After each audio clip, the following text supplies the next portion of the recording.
The objective of this section is to solve quadratic inequalities. The description of this objective is found on page 81. Squares and square roots inequalities need special care, which means that when we have exponent of 2 or square roots inside the inequality, this takes more care to solve. If you think the answer to x squared less than 4 is x less than 2, which means if you have x squared less than 4 and you take it as a square root of both sides, then x less than 2, then you are mistaken, since the solution is wrong.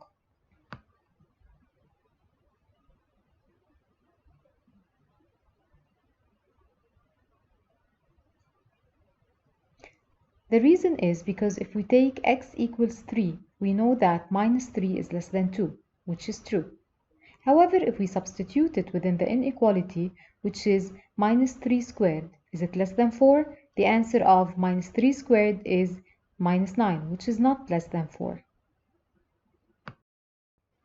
Thus, minus 3 is not a solution, and x less than 2 is not a solution of the inequality x squared less than 4. Thus, we must know that we cannot deal with an inequality that has an exponent of 2, or square roots in the same way of a normal equation. Remember, to solve a quadratic inequality, sketch the graph of the quadratic function. The solution is to sketch the quadratic function first and then solve it. To understand this note further, we will solve the example number 9 that is on the same page.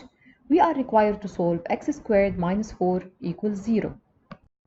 X squared minus 4 is a quadratic function, and since it is less than 0, we are solving a quadratic inequality.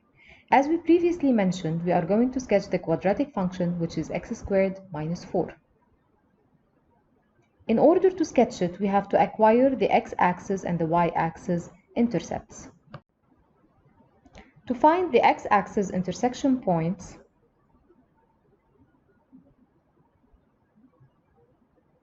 we take the function we have, y equal x squared minus 4, and set y at 0. So we want to solve x squared minus 4 equals 0. This is a quadratic equation that we can solve by factorization, which means x minus 2 times x plus 2 equals 0. So the value of x may be plus 2 or minus 2. So these are the points of intersection with the x-axis. We call them critical values.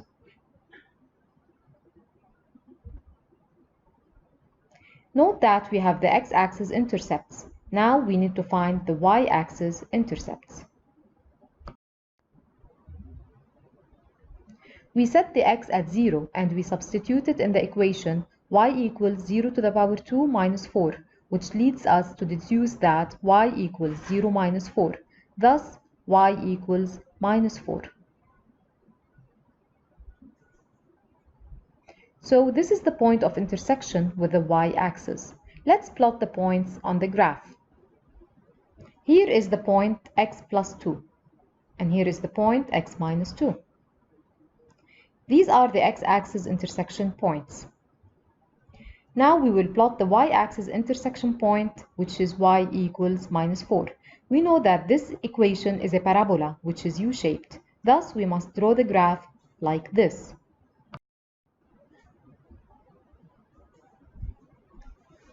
Now we have to find the solution of the inequality x squared minus 4 equals 0.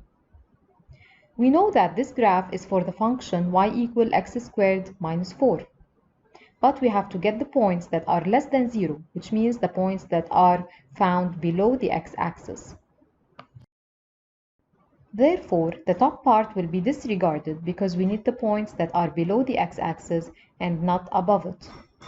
0 in the equation means that the y equals 0. We need the points that are below the x-axis and not on the x-axis because in the equation it is less than and not equal to 0. In this case, we cancel the top part and shade it, and we focus on the part that is below the x-axis.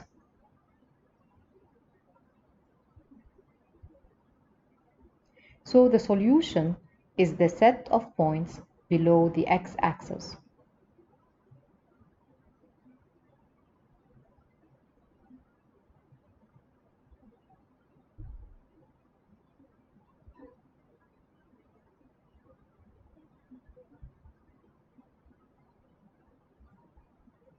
The set of points that are below the x-axis are the points between x minus 2 and x plus 2. The representation of it is x between minus 2 and plus 2. We must pay attention not to write equality because we need the points that are below the x-axis and not on the x-axis. So the solution of this quadratic inequality is x between minus 2 and plus 2. If we consider a special case for any value of x between plus 2 and minus 2, we find that the value satisfies the inequality. For example, if we take x minus 1, which is found in the range between minus 2 and plus 2, and substitute it in the inequality by x squared minus 4 equals 0, the equation will be 1 squared minus 4. 1 minus 4 equals minus 3 less than 0. Therefore, the solution is correct. To conclude, when we solve quadratic inequalities, the first step is to find the x-axis and y-axis intercepts. Then we sketch the quadratic function. Once we set the points on the graph, we get a parabola which is U-shaped. After sketching the graph, we have to determine if the inequality is less than or greater than 0. Is the graph below or above the x-axis? Once we know which range is needed, we shade out the part we don't need. We take the values of x which are found in the acceptable region, as we can see in this example. This was the introductory tutorial to quadratic inequality.